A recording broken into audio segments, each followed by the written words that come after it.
En varm sensommerdag i oktober. Salen er fuld. Gate 21 har inviteret til en dag om solceller i kommunerne. Hvad er anledningen til, at 60 mennesker fra kommunerne dukker op sådan en dag?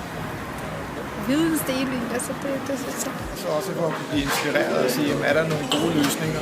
Vi vil gerne have de bedste løsninger for vores borgere, og der hjælper vi hinanden i kommunerne i forhold til at dele viden, så vi kan rådgive vores politikere bedst muligt. Det er fra vidensdele. Ja. Der er jo rigtig meget at lære af den måde, kommunerne sagsbehandler den anden solcelle. Det er vigtigt, fordi man kan gensidigt inspirere hinanden.